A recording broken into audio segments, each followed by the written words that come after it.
Visiones y revelaciones completas de Ana Catalina Emmerich. El Relicario de Filotea les presenta el episodio 130.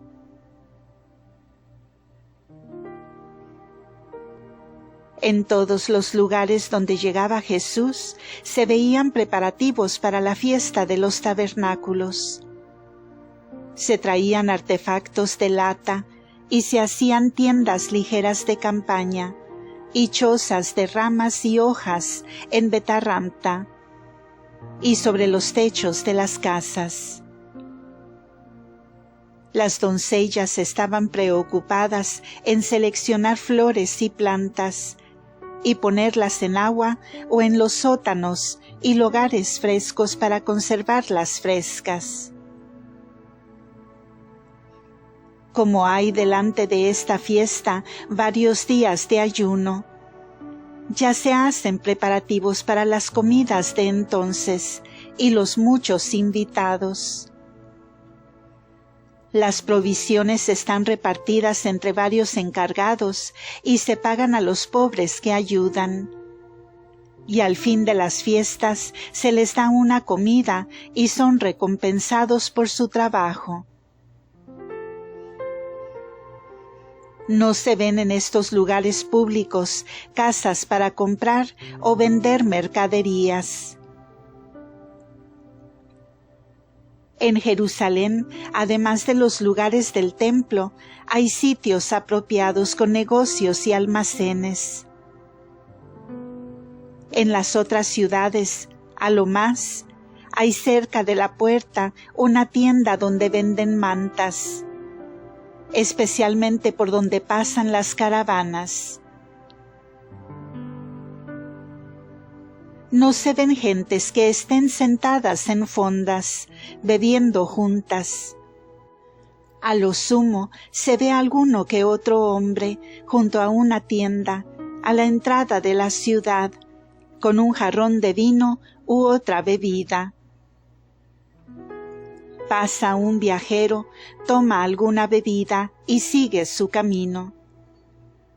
Raro será que se quede allí sentado tomando. Por esta causa jamás se ve un borracho por la calle. Hay personas que venden agua, llevan recipientes de cueros puestos sobre un palo que apoyan en las espaldas a ambos lados. Los utensilios de cocina y de trabajo de hierro, cada cual los va a comprar allí donde se fabrican. Viajan en asnos. Al día siguiente pasó Jesús entre la pared divisoria de los judíos y de los paganos, y sanó a todos los pobres enfermos paganos que yacían en las cuevas y antros miserables, a quienes los discípulos repartían limosnas. Más tarde Jesús enseñó a modo de despedida en la sinagoga. Como en esta fiesta ocurre también la conmemoración del sacrificio de Isaac, Jesús habló del verdadero Isaac y de su sacrificio, pero ellos no lo entendieron. En todos estos lugares habla bien claro del Mesías, pero nunca expresa claramente que Él es ese Mesías esperado.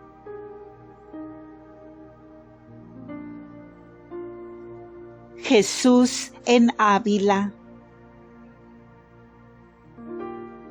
Jesús anduvo con sus discípulos, acompañado por los levitas, 3 horas al noroeste, hacia un barranco donde corre el río Carit, para echarse en el Hieromax, en dirección a la hermosa ciudad de Ávila, que está en este barranco.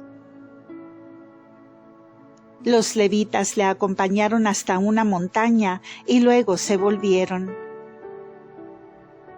Eran las 3 de la tarde cuando llegó Jesús a las puertas de la ciudad. donde fue recibido por los levitas, entre los cuales había algunos recabitas. Con ellos estaban también 3 discípulos de Galilea que esperaban a Jesús. Acompañaron a Jesús dentro de la ciudad junto a un hermoso pozo de agua. Era la fuente del arroyo Carit. La casa edificada sobre la fuente estaba sostenida con columnas, en medio de la ciudad, donde estaban la sinagoga y otros edificios. A ambos lados de la ladera de la montaña continuaban los edificios y las casas. Las calles estaban trazadas en diagonales o estrellas, de modo que de todos los puntos se podía ver este centro, donde estaba la fuente.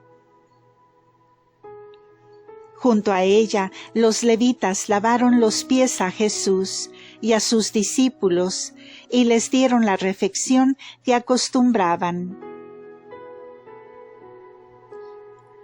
En los jardines y lugares adyacentes he visto a doncellas y hombres haciendo los preparativos para las fiestas de los tabernáculos. Desde este lugar fue Jesús con ellos a una media hora de camino afuera de la ciudad, donde había un puente de piedra ancho sobre el río Carit. Había allí un sillón de enseñanza levantado en honor de Elías. La cátedra tenía 8 columnas alrededor sosteniendo la techumbre. Ambas orillas del río estaban arregladas en forma de escalones para los oyentes. Y todo estaba lleno de personas deseosas de oír a Jesús. La cátedra consistía en una columna con un sillón arriba. De este modo Jesús al enseñar podía volverse a todos lados, según los casos. Se recordaba este día a Elías, a quien le había sucedido algo junto al río. Después de la enseñanza hubo una comida en un sitio de recreo y de baños delante de la ciudad. Con el sábado se cerraba esta fiesta, porque al día siguiente era día de ayuno por la muerte de Godolías. Se tocaron las trompetas.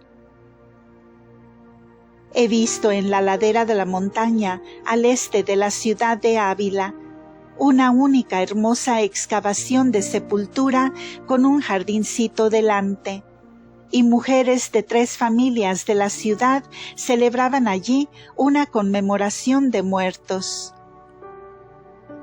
Estaban sentadas, cubiertas con velo, llorando. Recitaban salmos de lamentaciones y se echaban a menudo con el rostro en tierra. Mataban hermosos pájaros con plumas de colores que sacaban y quemaban sobre el sepulcro. La carne de estas aves las repartían a los pobres. El sepulcro era de una egipcia de la cual descendían las mujeres que estaban allí. Antes de la salida de Egipto, de los hijos de Israel, vivía allí una mujer ilegítima, pariente del faraón, el cual distinguía a Moisés y a los israelitas, haciéndoles grandes favores. Era una profetisa que descubrió a Moisés el escondite donde habían ocultado la momia de José, la última noche que estuvieron en Egipto.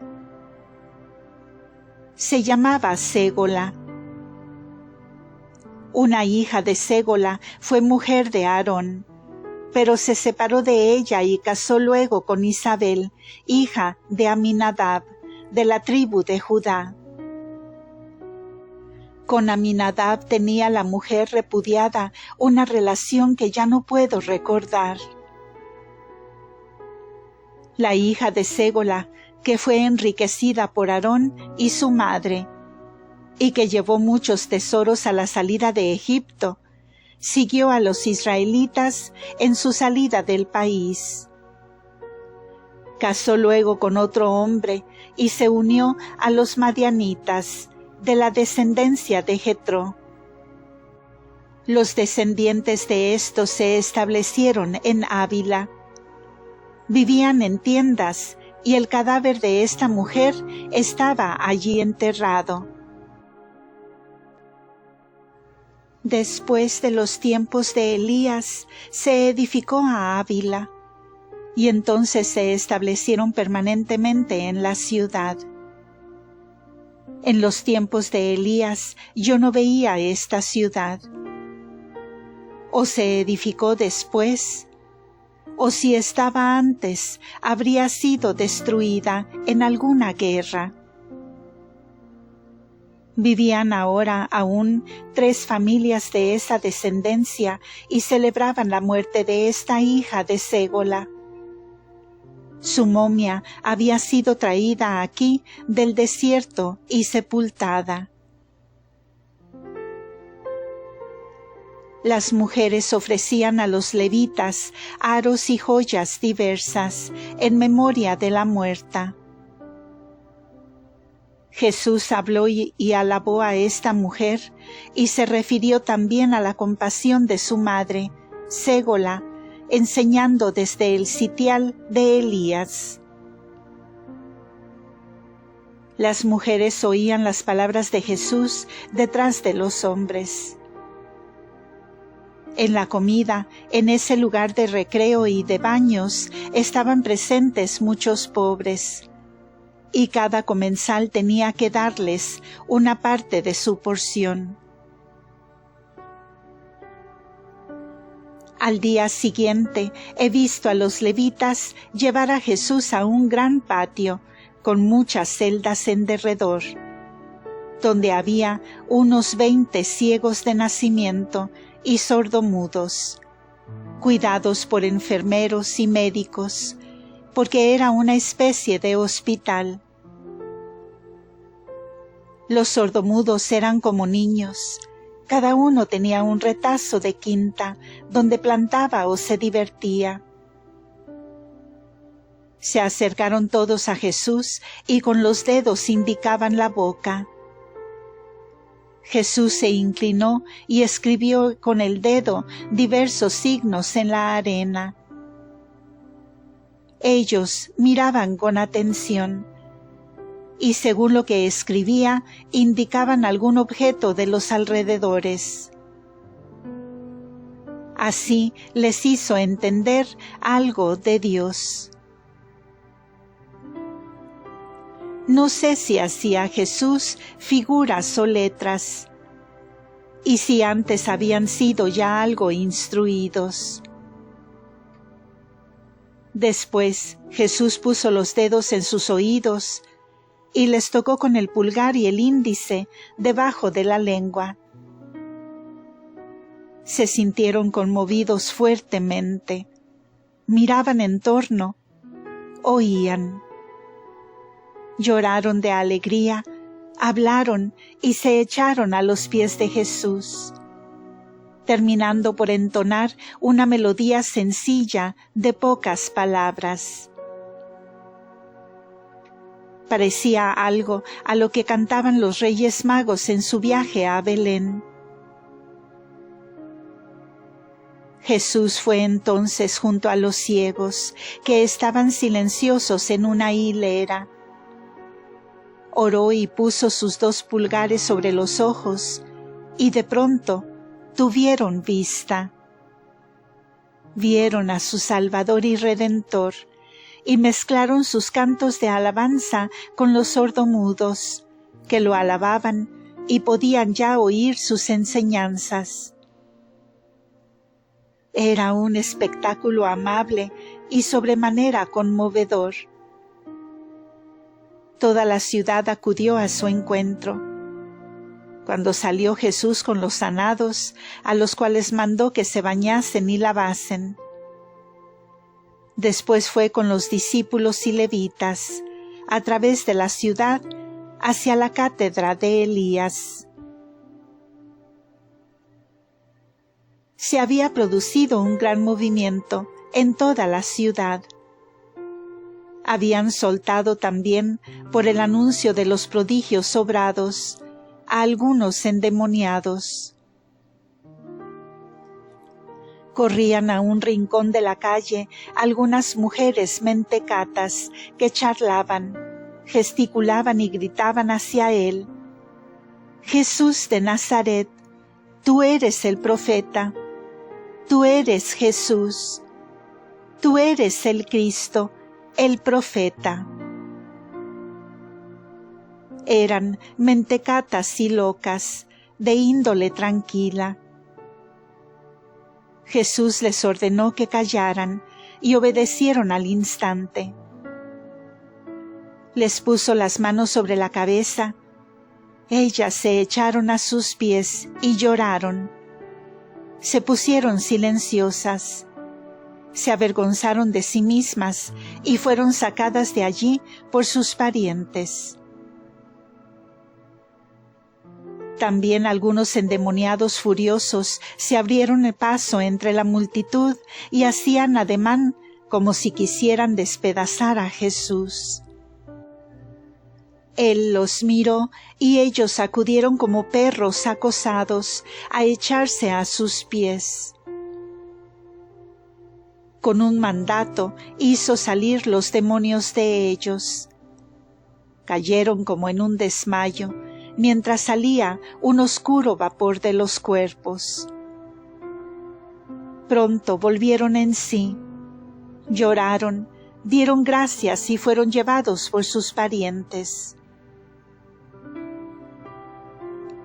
Ordinariamente les mandaba Jesús que se purificaran.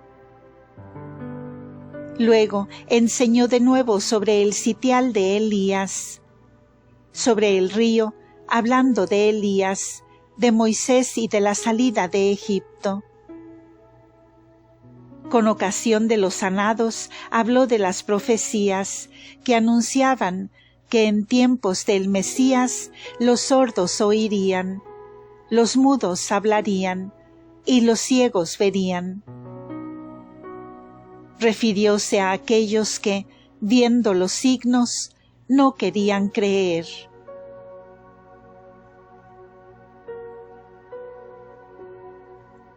Descripción de Elías. En esta ocasión he visto muchas cosas sobre Elías. Era un hombre alto y delgado, de mejillas rojizas, algo caídas, mirada penetrante y vivaz, barba larga y rara, cabeza calva con solo unos cabellos detrás como una corona. Arriba en la cabeza tenía 3 gruesos nudos en forma de cebolla, uno en el medio de la cabeza y los otros 2 más adelante, hacia la frente. Llevaba un vestido compuesto de 2 pieles unidas por los hombros. Estaba abierto a los lados y por la cintura atado con una cuerda. Del hombro y las rodillas colgaban los mechones de las pieles de su vestido. Tenía un bastón en la mano y sus tibias eran más oscuras que su rostro. Elías estuvo 9 meses en este lugar y en Sarepta, en casa de la viuda. Estuvo 2 años y 3 meses. Vivió aquí en una cueva, en la parte este del valle, no lejos del río. He visto cómo el pájaro le traía el alimento. Primero venía una figura pequeña y oscura como una sombra de la tierra, que traía en sus manos una torta delgada. No era éste ningún hombre ni animal. Era el enemigo que le tentaba. Elías no tomaba este pan, sino que lo rechazaba. Después veía yo a un pájaro que venía cerca de su cueva con pan y alimentos que escondía entre el follaje. Parecía como que lo escondía para sí mismo. Debía ser un ave acuática, puesto que tenía membranas entre las garras. Su cabeza era algo ancha y le colgaban como unas bolsas al lado del pico, y debajo como un buche. Tableteaba a semejante de la cigüeña. He visto que este pájaro se había familiarizado mucho con Elías, de modo que éste le indicaba a derecha o izquierda, como si lo mandara ir y venir a algún lugar. Esta misma clase de pájaros los he visto con frecuencia con los solitarios. Por ejemplo, con Zósimo y con María de Egipto. Cuando Elías estuvo con la viuda de Sarepta, además de haberse multiplicado la harina y el aceite, eran también traídos alimentos por algún cuervo. Continuará.